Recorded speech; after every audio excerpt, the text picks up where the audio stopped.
What's up? Welcome back to my channel. Today we'll be looking at two openings. One of them will be the Queen's Gambit Declined, the Takatoa Defense variation, and we were looking at the Slav defense as well. So let's get started with the Queen's Gambit Declined. We will start with d pawn to d4. White and black will respond symmetrically with pawn to d5. Next, we will bring our pawn to c4. Now, the idea over here is to get this black pawn out of the way and take the pawn on c4 so then it can remove its reign over the center by controlling this square. But in this case, black is declining it. So what we do is play, in black, we play e6. So there are two variations. In this way, for the Queen's Gambit decline, we play e6, which declines the whole Queen Gambit and protects this pawn. But then, as white, what we play is knight to c3. What this does is have a dual attack on this pawn, so that what happens is, if we take with this white pawn, then this can take back, and then we can take back with the horse. And then after that, what we will do is play knight to f6 as black.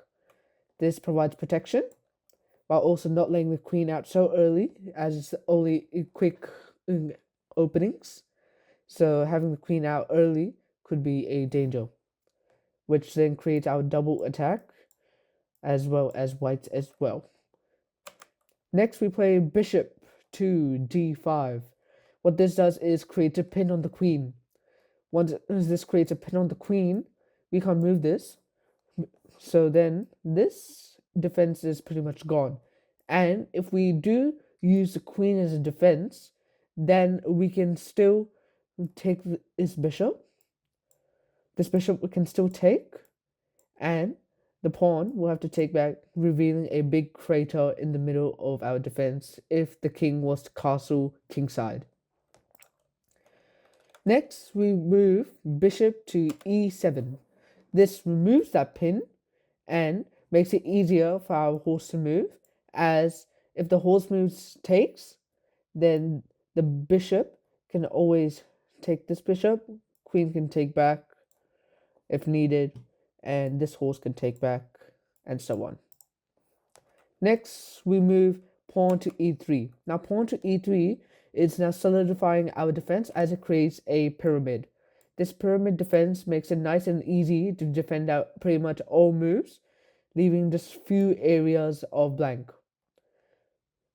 But then what also this does is now enabling our queen to move all over and having our bishop to move as well, while also giving more space to our knight, as these two knights create this secure area. Next, we move pawn to h6. Pawn to h6 does two things. First is a immediate effect. The immediate effect is kicking this bishop out. But then for a future effect, if the king decides to castle kingside, then they have this breathing room over here, so that if they ever get a check, and then they can move out, and it won't be a checkmate. Next, we move bishop to h4 to avoid the pawn kicking us and taking our bishop. Next, the king castles kingside, while also having this breathing space. It can move, and it's also protected by the knight as well. Though we'll always have that danger if this bishop moves, or this queen moves, that the bishop can take. And if we do not have these two resources with us, then the pawn will have to take back, leaving this big crater in the middle. Next, we'll have knight to f3. Now, knight to f3 is protecting this pawn, while also not letting the pawn for black on e6 move up, and also adding a solidification of defense with the d4 pawn protecting the e5 area. For our last move of this opening, we go bishop 6. So what happens is this bishop has some space to move out now by moving our pawn to b6, because this pawn has pretty much blocked the area for the bishop, and if the bishop really wanted to move out, they would have to make it a 2 move and move to d7 and then come out of here.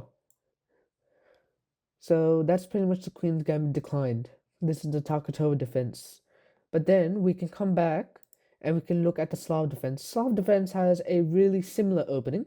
We start with the same d4, d5, and then pawn to c4 with the same idea of taking this pawn out of the center and clearing this area for this pawn.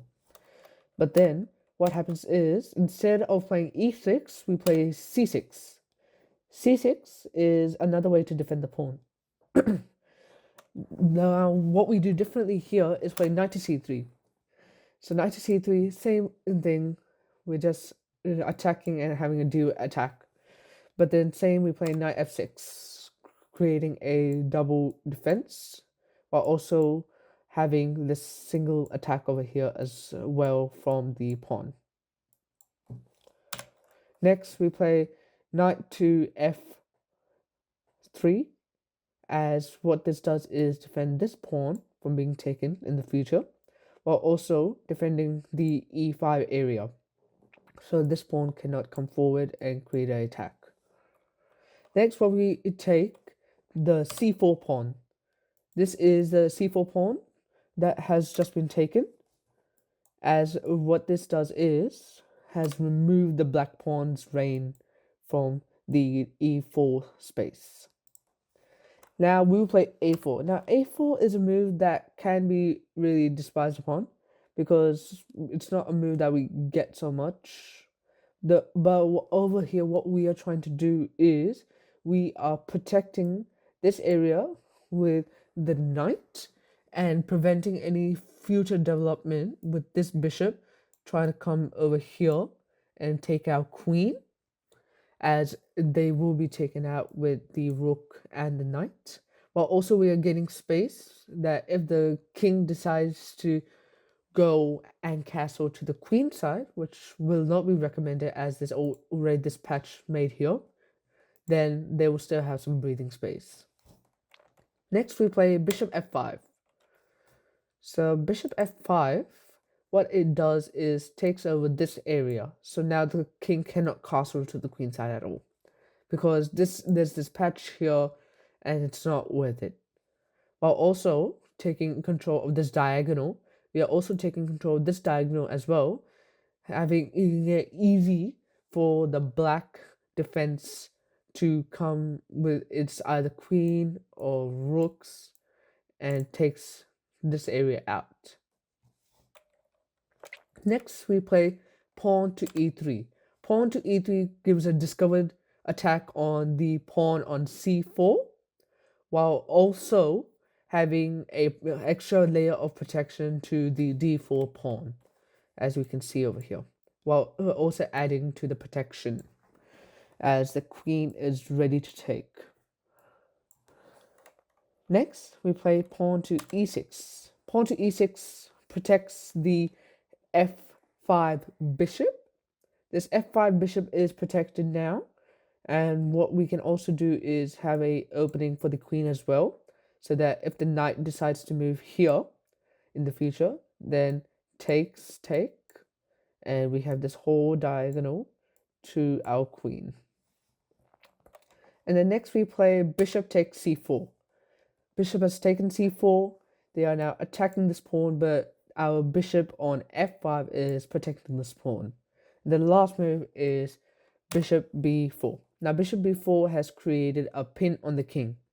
Now this pin on the king has now stopped the protection and dropped a protection level for the area of d5, while also does not protect this a4 pawn anymore.